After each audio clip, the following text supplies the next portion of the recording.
시청자 여러분 안녕하십니까? 경북 동해안 지역은 어제 오후부터 제법 많은 비가 내리고 있습니다. 한때 호우주의보가 내려졌던 영덕에 어제부터 98.5mm의 강우량을 기록했고 울진 44.5, 포항 41.2, 경주 30.5mm를 기록했습니다. 이번 비는 포항은 내일 오전, 그 외 지역은 오후에 그치겠으며 예상 강수량은 10에서 60mm입니다.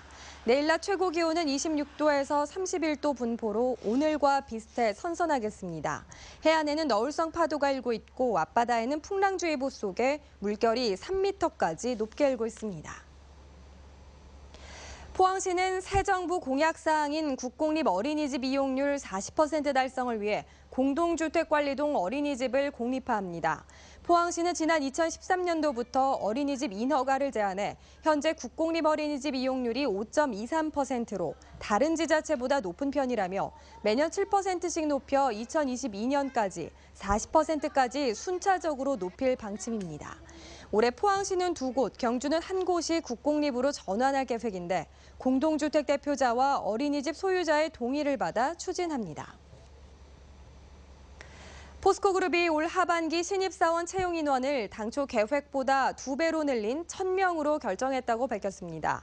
포스코는 글로벌 공급 과잉으로 철강 산업이 정체기에 접어든 데다 지난해부터 조선과 자동차 등 수요 산업이 악화되면서 어려운 여건이지만 정부의 청년 일자리 확대 정책에 부응하기 위해 이같이 결정했다고 설명했습니다.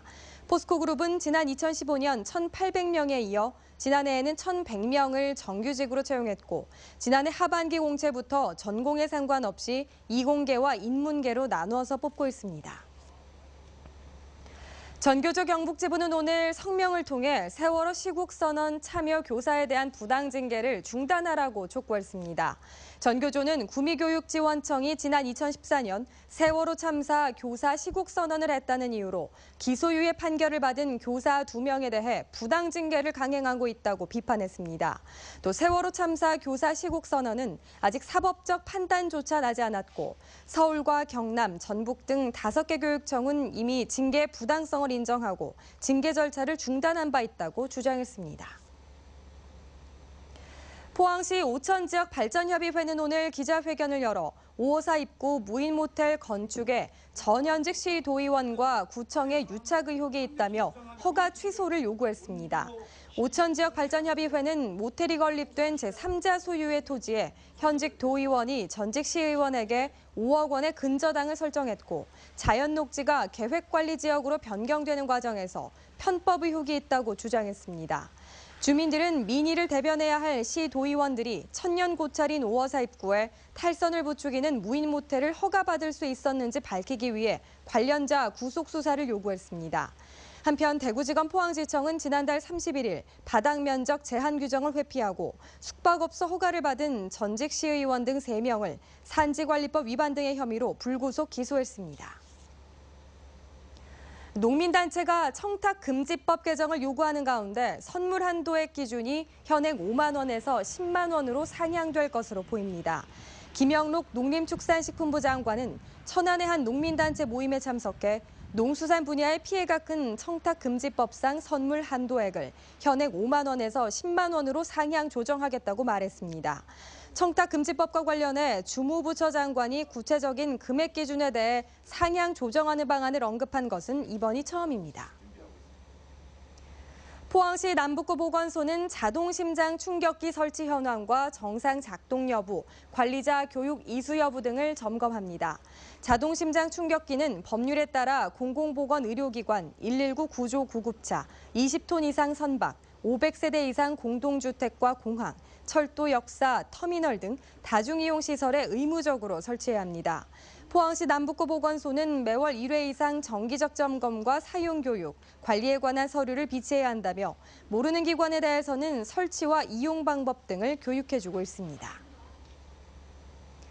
포항시 우수농산물인 상옥토마토 70톤이 올해 일본과 홍콩 등지로 수출됩니다.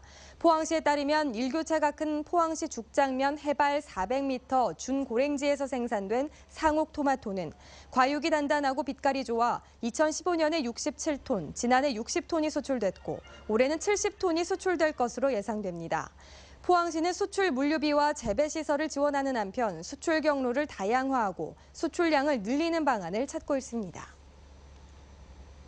국내 주요 철강사들이 원가 상승과 중국산 가격 인상 등을 이유로 제품 가격을 잇따라 인상하고 있습니다. 현대제철이 8월 주문 투입분부터 열연과 냉연 제품 공급 가격을 톤당 5만 원 인상한 데 이어 포스코도 비슷한 수준에서 제품 가격을 인상할 것으로 알려졌습니다. 이에 앞서 동국제강과 동부제철은 냉연 도금 제품 가격을 톤당 5만 원 올렸고 세아제강도 강관 가격을 7만 원 안팎으로 인상했습니다. 철광석과 석탄 등 국제 원료 가격이 2분기부터 오른 데다 중국산 제품 가격도 급등하고 있어 국내 철강 제품 가격은 계속 오름세를 보일 것으로 전망됩니다. 국립경주박물관은 오늘부터 매주 목요일 4차례에 걸쳐 문화재 수집가와 기증자에 대해 전문 강좌를 개최합니다. 첫날인 오늘은 고려청자가 명품 반열에 오른 사연을 소개하고 다음 주에는 세안도를 일본에서 되찾아온 열정의 컬렉터 손재형과 세안도의 역사에 대해 강의합니다. 또 한국의 문화재 수집가인 간송 전형필과 호암 이병철, 국립경주박물관에 얼굴무늬 수막새를 기증한 일본인 의사 다나카 도시노부 등에 대한 강의도 펼쳐집니다. 이낙연 국무총리가 휴가차 안동을 비롯해 경주, 칠곡 전통마을을 차례로 방문합니다. 이 총리는 오늘 오전 하회마을을 찾아 유림들과 환담을 갖고 오후에는 임청각과 도산서원을 둘러봤습니다. 특히 임시정부 초대 국무령 이상용 선생을 배출한 임청각은 문재인 대통령이 후보 시절이던 지난해 5월에 찾았던 인연으로 이 총리에게 소개한 것으로 알려졌습니다. 이상으로 포항 MBC 이브닝 뉴스를 마칩니다. 여러분 고맙습니다.